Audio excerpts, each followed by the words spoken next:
Ser Podcast. Hoy por Hoy Magazine. Ser Podcast. Hoy hace 50 años. Severino Donate.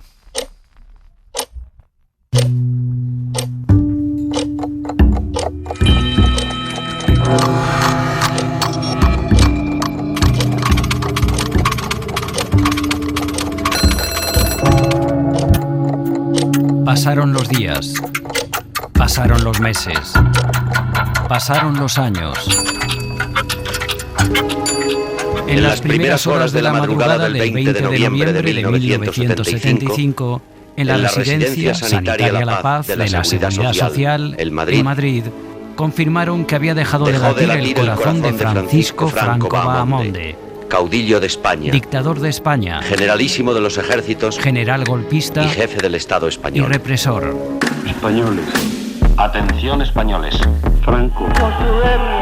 Franco. Con profundo sentimiento. Franco. A las 5:25 horas. Franco. Franco. Obedece a una conspiración Franco. Su Excelencia el Generalísimo Franco. masónica y sierrista. Franco. informan Franco. shock tóxico. Franco. Franco. Franco. Ha muerto. A las 11:30 de la mañana de ese mismo día, el féretro que contenía el cuerpo de Franco era trasladado de la Residencia Sanitaria La Paz al Palacio del Pardo. El féretro del caudillo quedó El instalado féretro en la del Capilla dictador quedó instalado en la Capilla Ardiente. El personal de servicio y militar del Pardo está acondicionando el lugar para la misa de Corpore Insepulto que tendrá lugar a las 12:30. Por quedar reservada la Capilla Ardiente a la intimidad familiar, las autoridades ruegan encarecidamente abstenerse de acudir al Palacio del Pardo durante el día de hoy. El cadáver de Franco ha sido embalsamado con una solución de formaldehído, alcohol y agua. La cara, retocada y maquillada, todavía recuerda al relieve de la moneda de 5 pesetas. Está amortajado con el traje de gala de capitán general, guerrera azul marino de cuello abierto, charreteras en oro, galones con su rango en las bocamangas, las manos con guantes blancos entrelazadas sobre el vientre, el bicornio con plumas a mano y sobre el pecho la banda y la cruz laureada de San Fernando y el yugo y las flechas de la falange.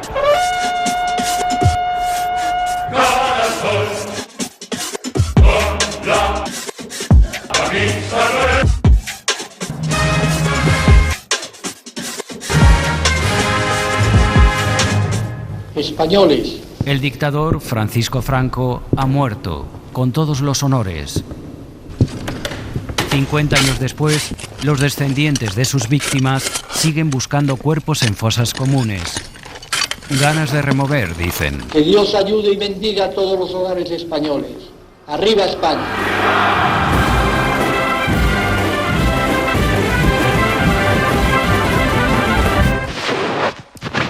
50 años después de la muerte de Franco, queremos ver en qué momento, en qué generación se desdibuja su figura. ¿Podría dar su excelencia un consejo a los 6 millones de españoles que por tener ahora 20 años no pudieron estar con nosotros en la Plaza de Oriente? Les aconsejaría que analizasen las motivaciones de nuestra cruzada, que comparasen la España que recibimos con la España que les legamos, que tengan siempre presente que no cabe una gran obra sin sacrificios, que el progreso de la patria se alcanza con las aportaciones de las sucesivas generaciones, que constituyen una cadena en la que ellos van a ser un eslabón, que para ello cuentan con el tesoro de virtudes del pueblo español, que el ser español ha vuelto a ser algo serio en el mundo. Finalmente, excelencia, ¿somos los españoles tan difíciles de gobernar como creemos o como a veces se nos hace creer? No, todo lo contrario. Como hombres de gran temperamento, tenemos acentuadas nuestras cualidades, que nos hacen tan duros para la lucha como nobles y constantes en los servicios de la paz. Cuando los españoles se conocen, se estiman y se aman, al descubrirse mutuamente sus tesoros de virtudes. Por eso hay que intensificar entre ellos las relaciones humanas, destruyendo barreras y elevando y uniendo a las clases, Lo demás viene como añadidura. Hoy por Hoy Magazine.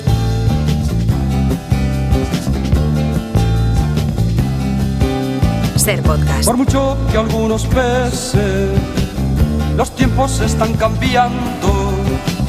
Están cambiando los tiempos, agárrense que aquí vamos.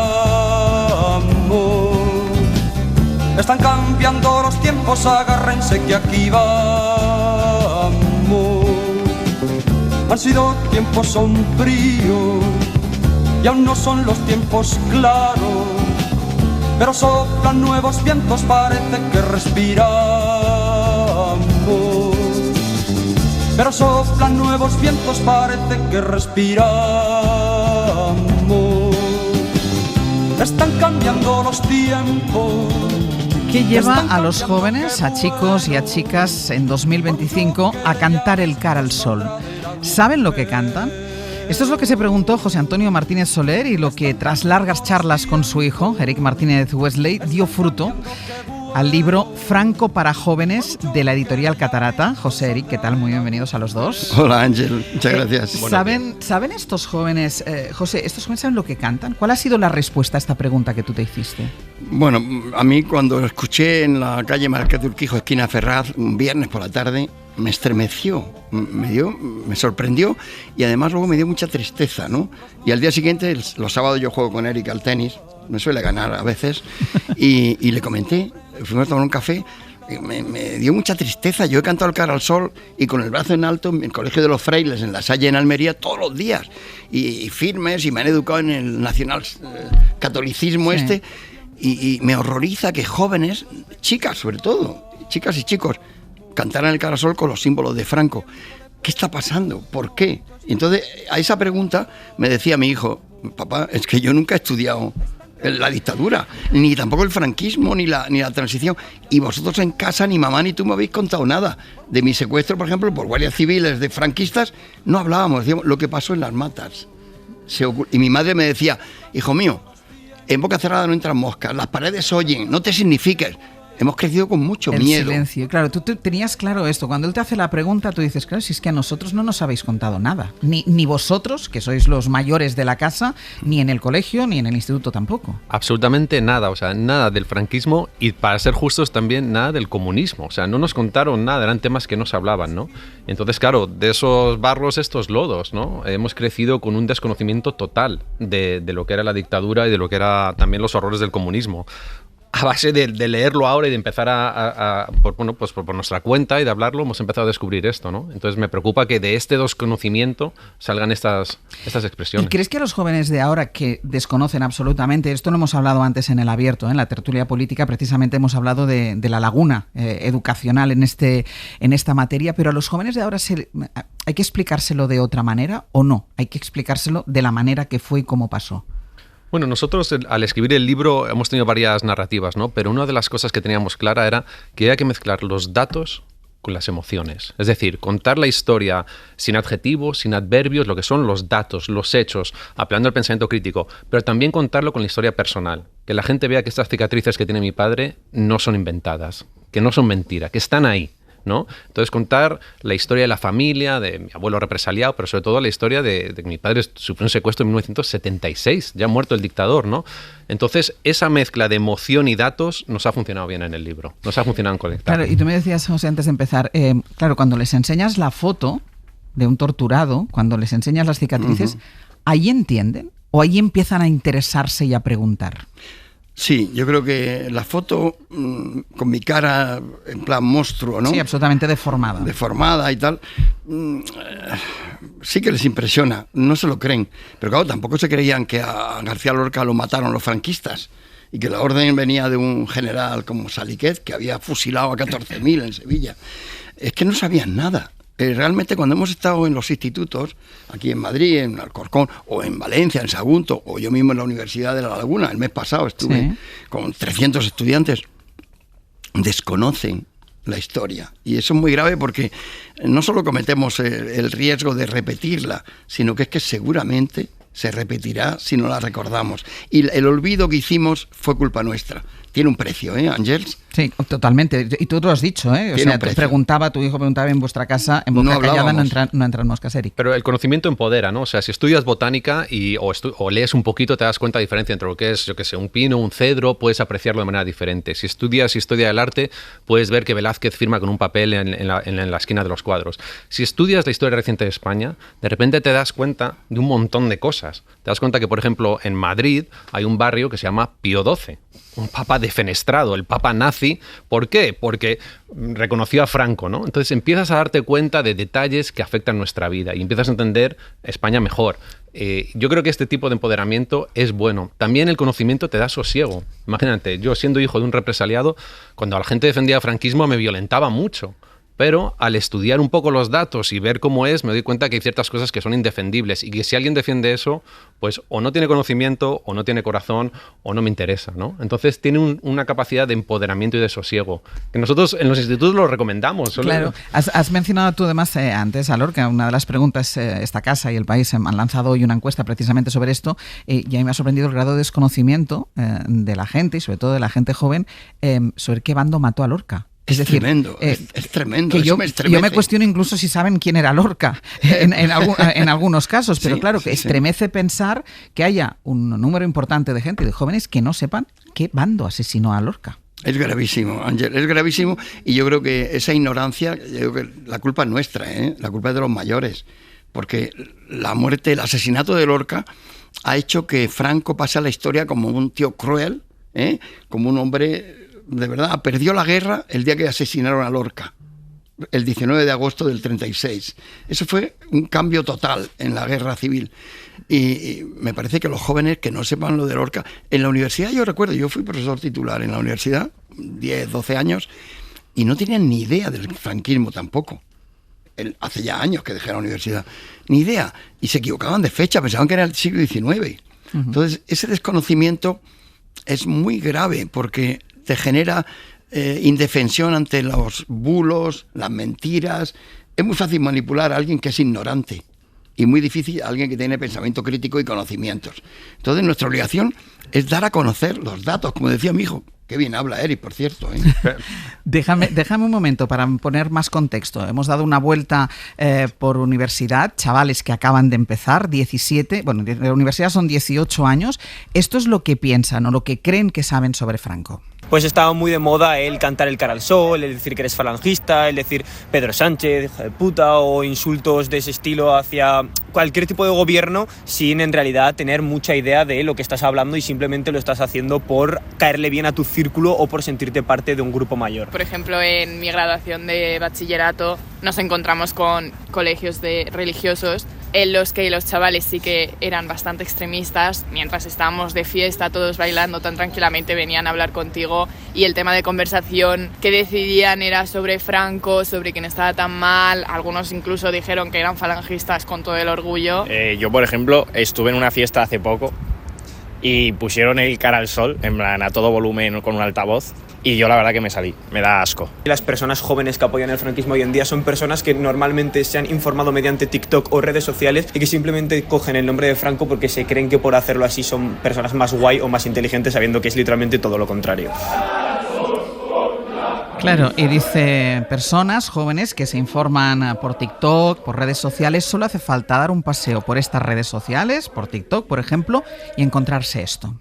Francisco Franco, José Antonio Primo de Rivera. Hoy en Cocina con Franco nos toca probar el chuletón. Esta es la iglesia donde se casó Franco. Podrás debatir su forma, pero su sello fue orden, obras y crecimiento. A mí Franco me mola. Peor dictadura es en la que estamos ahora. ¡Franco! ¡Franco! ¡Franco! ¡Franco! ¡Franco! Facha es tener facha, tener talante, tener categoría de caballeros y no de miserables.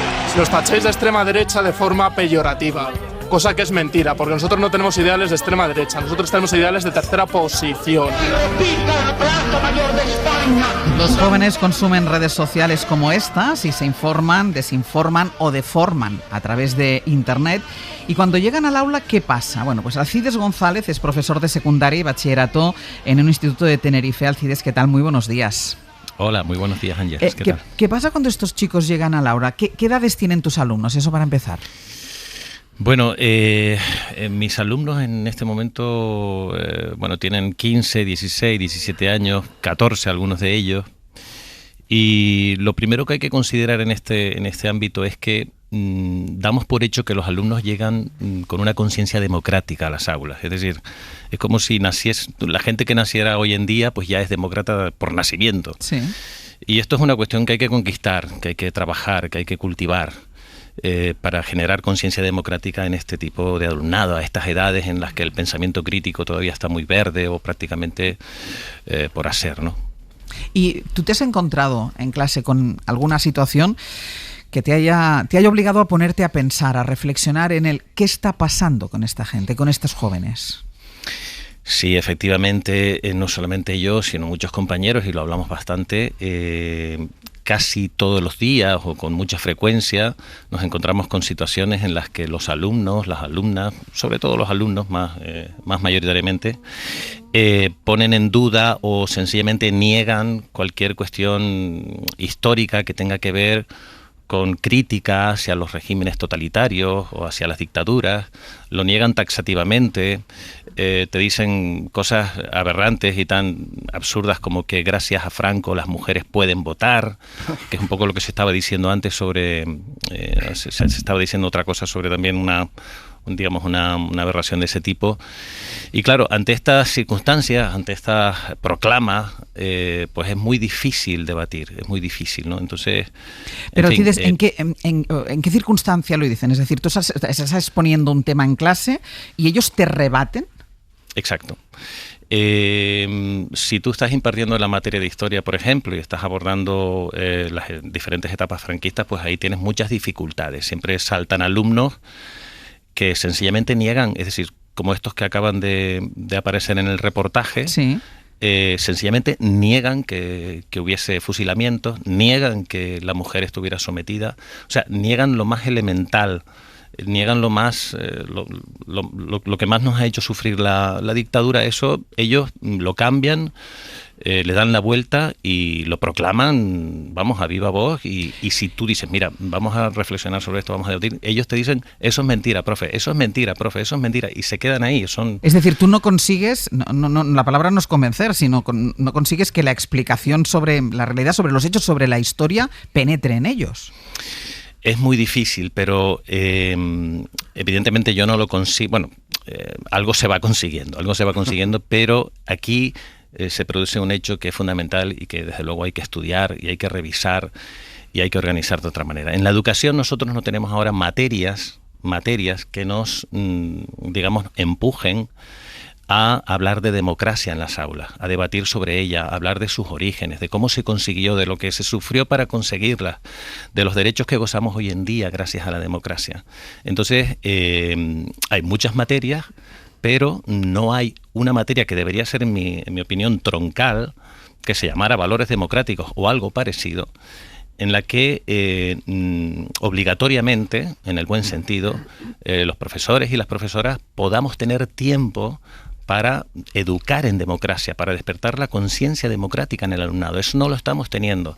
Los profesores de historia, por ejemplo, van a toda leche, y permítaseme la expresión, sí. Para poder cumplimentar los currículos académicos. Por ejemplo, hasta hace unos años, en segundo de bachillerato, se daba historia de España, se sigue dando evidentemente, pero hasta hace poco había que dar desde Atapuerca hasta la transición. Eso es una magnitud de contenidos tan tremenda que inabarcable. Y los profesores de historia siempre me dicen, bueno, cuando llegamos al siglo XX, o si llegamos, ya estamos muy agotados. Y esto tiene relación y guarda relación con lo que decía Eric hace un momento, sobre que a él no le hablaron del franquismo o no lo estudiaron suficientemente, creo haber entendido. Pues es por este motivo, porque los currículos son tan extensos y además empiezas tan atrás que cuando llegas a los momentos más importantes en el desarrollo del pensamiento crítico, todo el siglo XX, por qué se produjeron las guerras, etcétera, etcétera, o no llegas, o llegas muy agotado y muy aprisa para poder realizar exámenes y evaluar. ¿Compartes, Eric, esta reflexión? Sí, desde luego, o sea, muy bien explicado, Alcides. La verdad es que no nos contaron nada del franquismo, pero también, siendo justos, nada de los horrores del comunismo. O sea, es que no se llega al siglo XX, ¿no? Entonces llegas con desconocimiento. Nosotros en los institutos, cuando nos preguntan, tratamos de ganar un poco de cancha cediendo un poco, ¿no? Es decir, lo que nos define son las acciones individuales, no las ideologías. Cómo nos comportamos como individuos, ¿no? Es decir, y lo que decíamos, o sea, nadie puede defender el asesinato de 5.600 curas y monjas en el bando republicano, pero tampoco nadie puede defender el exceso del franquismo durante la guerra y luego durante tiempos de paz, ¿no? Entonces damos un poquito, ¿no? Igual que yo no defiendo ni a Stalin, ni a Fidel Castro, ni a Maduro, ni a ningún dictador de izquierdas, nadie debería defender a ningún dictador de derechas. Y podríamos estar de acuerdo en que todas las dictaduras son malas. Tratamos de ceder un poco para ganar un poco de cancha. ¿Y lo entienden más, José, cuando se hablan de cosas concretas? Es decir, vuestra experiencia también en los institutos, cuando vosotros vais y habláis de episodios concretos. Sí. Les impresionan más los hechos concretos, los hechos probados, verificables además ante ellos. Muchos me han preguntado, incluso luego en los corrillos que hacemos con los estudiantes de bachiller, en Sagunto, en Madrid o en La Laguna, por mi caso particular, ¿no? Porque claro, apareció una foto donde yo tenía la cara deformada, ¿no? Sí. Por el secuestro, las torturas.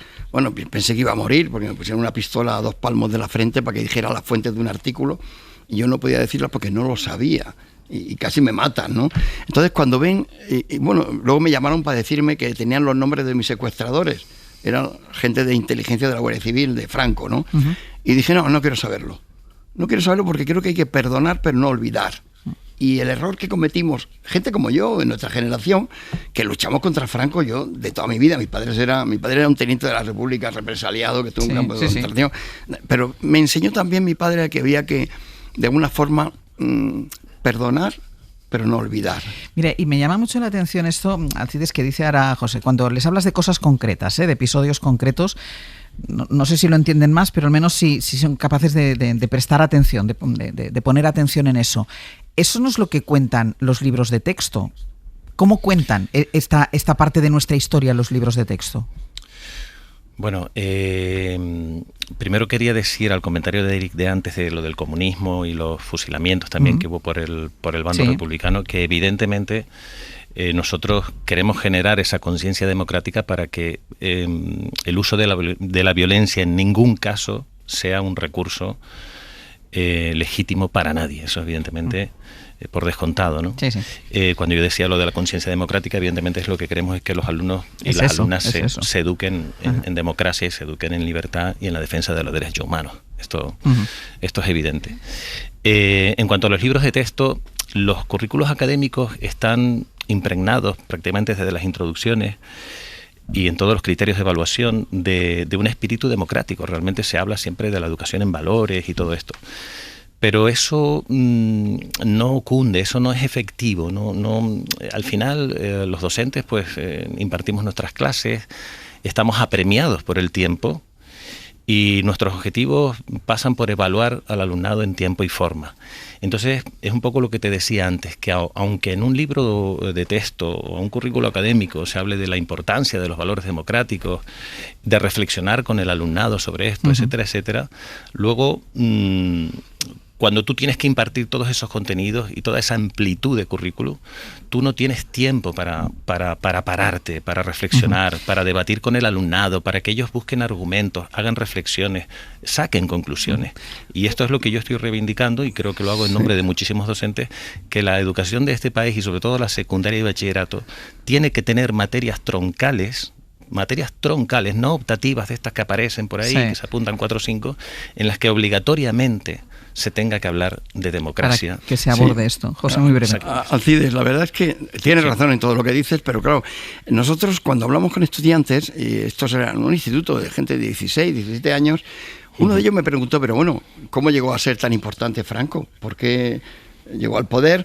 Y si era tan malo, como estáis diciendo... ¿Por qué duró tanto tiempo? ¿Por qué duró tanto tiempo? ¿Por qué no le quitasteis, no? Sí. ¿Por qué no le echasteis? Esa es una pregunta que nos han hecho algunos jóvenes, ¿no? Sí. Entonces conté pues hechos concretos. Franco era un prestigioso militar y había que hablar de las cosas buenas de Franco, que es difícil, a mí me cuesta, pero tuvo cosas importantes. Fue un prestigioso militar, ascendió muy rápidamente en África, pero era cruel, no tenía piedad ninguna empatía. A uno de sus legionarios protestó por la comida, según cuenta su primo en la biografía, y le mandó fusilar, le fusiló delante de los demás compañeros. Era un tío cruel. Entonces, contar hechos concretos sí les llega a los jóvenes, ¿eh? Dejadme que vaya a publicidad y a la vuelta incorporamos una voz más a esta tertulia que estamos manteniendo.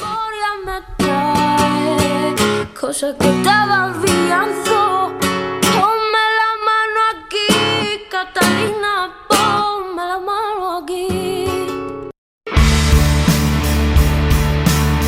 Hoy por Hoy Magazine.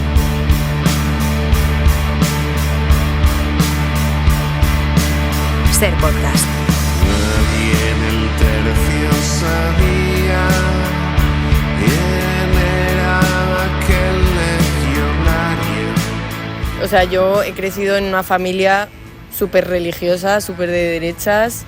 Mi bisabuelo, creo, era general del ejército de Franco. No sé, ha sido como una experiencia informarme por otros lados y darme cuenta de que no me gusta nada la ideología de mi familia. La mayoría de gente, yo creo, que se considera franquista de los jóvenes es porque han escuchado de sus familias, están completamente influenciados por sus familias, que les ha ido bien durante la época de Franco, pero al final, si te mueves un poquito y ves la situación que han tenido todas las personas, está claro que la dictadura no fue buena para todo el mundo y que están completamente influenciados por sus familiares y no tienen ni idea de lo que están hablando, súper poco informados y completamente incultos.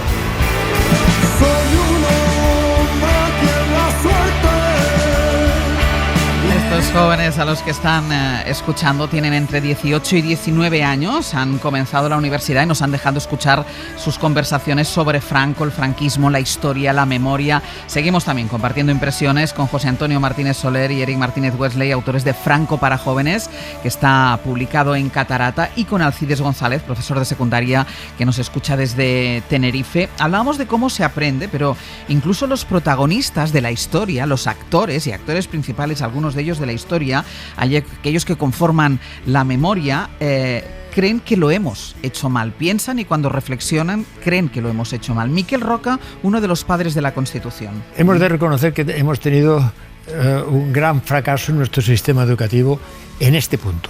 Pero el siglo XX español es que no lo conoce nadie. Y lo que fue la dictadura no se explicó jamás. Miquel Roca, hablando de esa laguna que estábamos hablando en la primera parte de este tramo de radio. Gudmaro Gómez Bravo es profesor de Historia en la Facultad de Historia, director del Grupo de Investigación de la Guerra Civil y el Franquismo de la Universidad Complutense. Además, es padre de 2 hijos adolescentes y este año ha publicado Los Descendientes, que es una investigación de su propio pasado familiar, un pasado que se parece al de muchísimos españoles, porque un 50% de nosotros tiene familiares en los dos bandos. Gudmaro, ¿qué tal? Muy buenos días. Hola, buenos días. Como escuchábamos a una joven, investigar sobre la propia familia, ¿es hacer memoria o es hacer historia?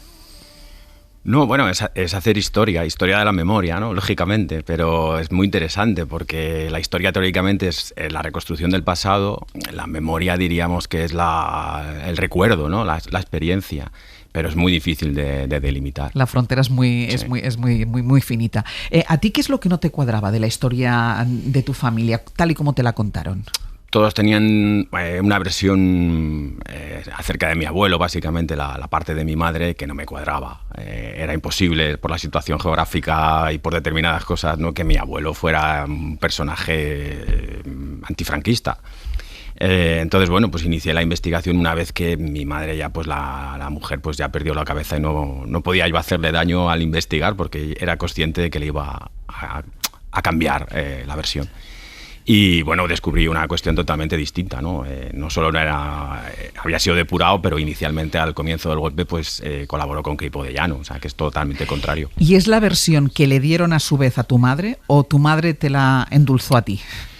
Bueno, mi madre yo creo que es una cosa muy interesante de todo lo que estáis hablando, porque mi madre no lo sabía, ni mi madre ni sus hermanos. O sea, realmente ellos se lo callaron, fue una depuración, intentaron luego volver a ser readmitido y contaron una historia totalmente distinta, ¿no?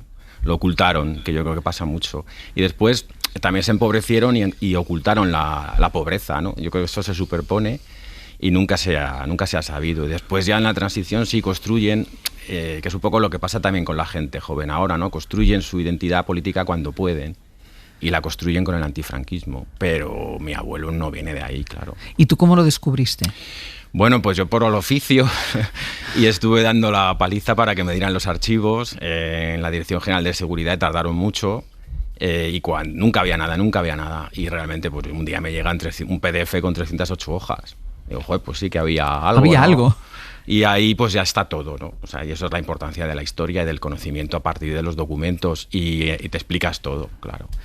Claro, tú no hiciste caso a esa frase que se dice mucho y antes ha salido en la conversación cuando decía, José, no, en mi casa no se hablaba, tanto no se hablaba que él no le habló a su hijo, que está sentado ahora a su izquierda, de todo. Esa frase de, no es por no reabrir heridas. Bueno, yo también, eso lo hemos vivido, por ejemplo, no coger cosas del suelo, no el tema político, la política como algo malo, peligroso, yo creo que es la gran herencia del franquismo, ¿no? También la política el miedo, la política como problema. Pero yo creo que ya hay otra generación a partir de determinado momento que tiene que hacerse preguntas. O sea, yo creo que a partir del siglo XXI cambia mucho todo. Se abren también las nuevas hipótesis, comparamos con lo que pasa fuera de Europa y si lo miras todo así, pues claro, entiendes que hay un enorme vacío, ¿no? Todavía a nosotros por conocer. Y en lo familiar está la clave, porque la historia es común, la memoria no. Decía antes Alcides la importancia del pensamiento crítico. El pensamiento crítico es hacerse preguntas.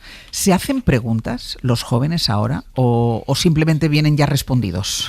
Yo creo que lo segundo, en general, sobre todo a medida que se especializan, ¿no? Terminan la carrera y quieren hacer algo que por otra parte es lógico, ¿no? Pero vienen ya con una convicción muy fuerte. Yo creo que esta versión tan identitaria del pasado en la polarización sirve mucho. Y entonces luego nos encontramos gente un poco más joven en el grado, yo los doy en tercero o en cuarto, que se desplazan hacia épocas del pasado que es la autoridad, lo que buscan, lo que proyectan es sobre todo el mundo masculino autoritario, eso es el imperio. Aunque les da igual que sea el imperio de los Habsburgo, que era federal o lo que sea, eso es el imperio. Y te cuestionan cosas que son verdades históricas consensuadas, ¿no? Entonces eso es un poco... Bueno, y ahí yo creo que tiene mucho que ver, te cuestionan cosas, y lo decía también antes Alcides, ¿no? Tú les estás intentando explicar verdades históricas consensuadas y ellos te las están discutiendo, pero yo creo que tiene mucho que ver, y casi volvemos al principio de la conversación, Eric, cuando hablábamos de las redes sociales o de TikTok, la cantidad de desinformación que corre por las redes sociales, que es muy difícil. Date cuenta que estamos hablando con un profesor universitario, con un profesor de secundaria, que son incapaces de rebatir esa desinformación que aparece.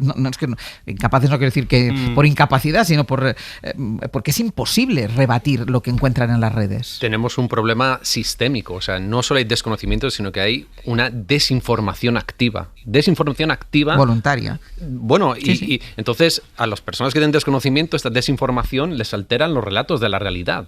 Entonces es grave, ¿no? Tenemos que...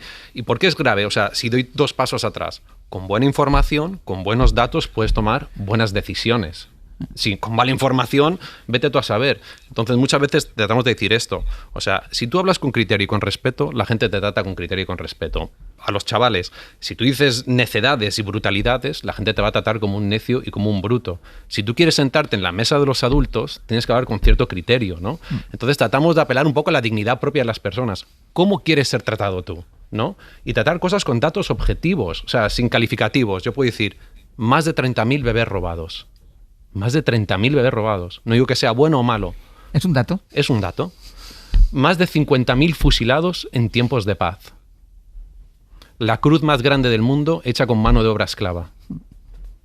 Ya está. Si tú defiendes eso, bueno, pues allá tú con cómo quieres plantearte tú ante la vida. Y otra pregunta que tenía para el profesor de secundaria, Alcides, ¿cuánto de lo que tú escuchas en clase o cuando te rebaten lo que tú dices o cuando algún alumno lanza alguna soflama, cuánto hay ahí de lo que escuchan en casa? Es difícil decirlo. Evidentemente, en España hay una sensibilidad, digamos, conservadora, nostálgica muchas veces del franquismo, que está presente en muchas familias actualmente, ¿no? Y esta gente, estas familias, estas personas, estos adultos padres y madres, pues han trasladado eso a sus hijos.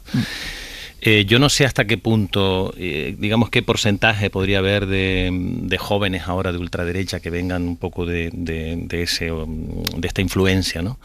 Pero no tendría por qué. Es una cuestión multifactorial, ¿no? Evidentemente hay un porcentaje que viene de ahí, pero yo creo que hay un gran porcentaje de alumnado, en este caso, defensor de la ultraderecha y de los neofascismos, etcétera, que se han convertido de alguna manera en el transcurso de los años, ¿no? Sí. Pero por los motivos que decíamos antes, porque yo que estoy hablando, digamos, desde el ámbito de la educación, pues la educación efectivamente no ha ofrecido unos recursos, unas estrategias, unas herramientas. Unas herramientas para que ellos puedan desarrollar y puedan concluir. Por ejemplo, y si se me permite, me gustaría hacer alusión a una unidad didáctica que un profesor de historia hace unos años desarrolló con su alumnado, que consistía en hablar de la Primera Guerra Mundial a nivel informativo, es decir, todos los elementos, lo que la produjo, en fin, cómo se produjo el conflicto, por qué y tal y cual. Y en vez de hacer un examen, digamos, de contenido sobre las fechas, en fin, las batallas y tal y cual, lo que hizo fue evaluarlos de la siguiente manera. Bueno, ahora vamos a hacer lo siguiente. Dividió a la clase en 2 grupos, o en 4 grupos, no sé muy bien ahora, no recuerdo, pero bueno, para el caso es lo mismo. Y ellos lo que tenían que hacer es ponerse en la piel de los representantes de esos países y tratar de aportar soluciones o de poner soluciones sobre la mesa para que la guerra no se produjese. No llegase a producirse. Entonces, esto también se podría trasladar a la guerra civil, por ejemplo. ¿Por qué se produjo? ¿Qué podríamos haber hecho para que no se produjese? Me parece un ejercicio muy, muy interesante, José. Claro, ahí es donde tenemos que llegar. Ese es el camino. Para cerrar, que me queda un minutito, Alcides, estoy muy de acuerdo contigo. Y la verdad es que llevamos un rato hablando de la extrema derecha y de los jóvenes en la extrema derecha, que son el 25%.